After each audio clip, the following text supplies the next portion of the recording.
Stepping back into the swanky VR shoes of the Enhanced Operative Division's top agent is like coming home to a freshly baked batch of exploding cookies. Its constant callbacks to spy classics like 007 and Mission Impossible are comfortable and familiar, but then you quickly realize this second outing of Schell Games' fabulous escape room puzzler introduces plenty of unique tricks of its own. While not too much longer than the 2016 original, this short but sweet spy thriller brings a whole new batch of death-defying scenarios that each make fantastic use of VR. Just, be prepared to die a few times along the way.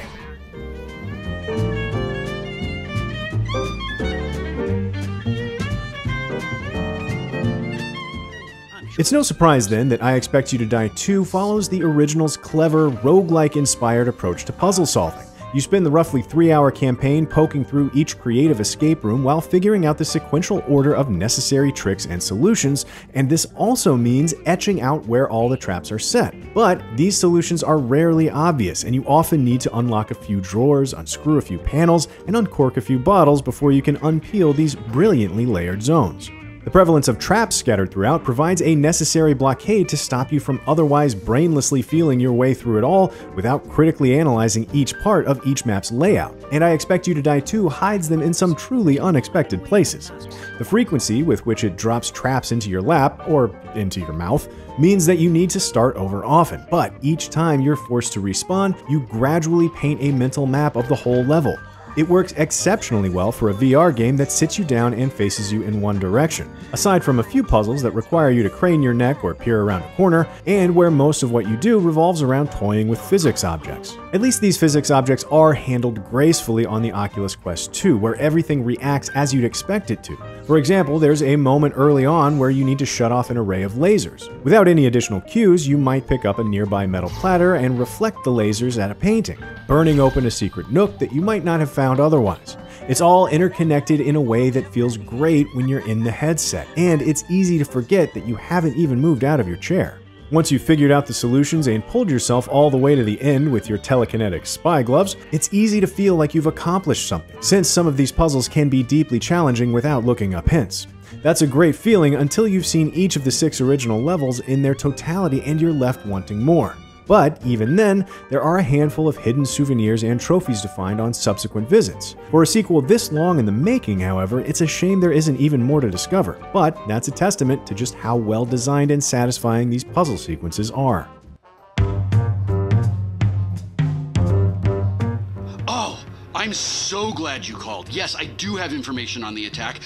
But is it safe for me to tell you over the phone? The story is simple but effective, giving purpose to the various locations in I Expect You to Die 2, where you'll fight the clandestines or Axis Corporation. You'll visit the backstage area of a grand theater and the well-stocked wine cellar of a schmoozy celebrity superstar, among others. It builds atmosphere with an intro that plays delightful homage to 007's musical opening credit sequences, and the standout performance by Will Wheaton as the omnipresent John Juniper is one of the best parts of the whole campaign. I've got an autonomous jet at JFK. If you send someone to the airport, they can come meet me. I Expect You to Die 2 looks and sounds great as well. Each level is richly detailed and every object makes a unique sound. The little details aren't overlooked here either. For example, much like in Half-Life Alyx, you can pick up a wine bottle or a can of beans and shake it to hear their contents.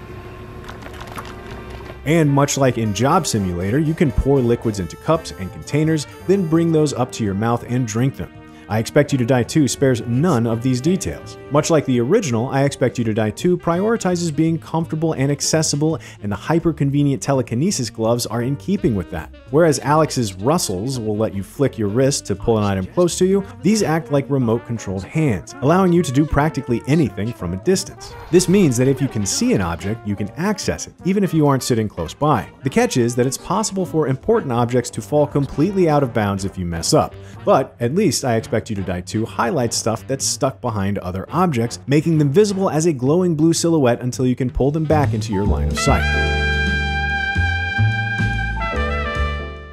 I Expect You to Die 2 is a fabulous second stab at the spy thriller genre in VR, though it's a bit short. Once you've unraveled everything there is to unravel across the 3-hour campaign, you're left without much to do except hope that an actual spy comes along and flashes your memory Men in Black style so you can play the whole thing again with fresh eyes. Regardless, this is a deeply clever, original, and fun escape room style puzzle game that's certainly worth exploring if you don't mind doing a whole lot to see it through to the end. but its best interactive moments, plus its focus on comfort and ease of access, still make it an easy recommendation. For more VR, check out our reviews of Half-Life Alyx and The Walking Dead: Saints and Sinners. And for everything else, stick with IGN. You're a minor part, I'm the major star. Ha! The credits are more than just the end. 'Cause the truth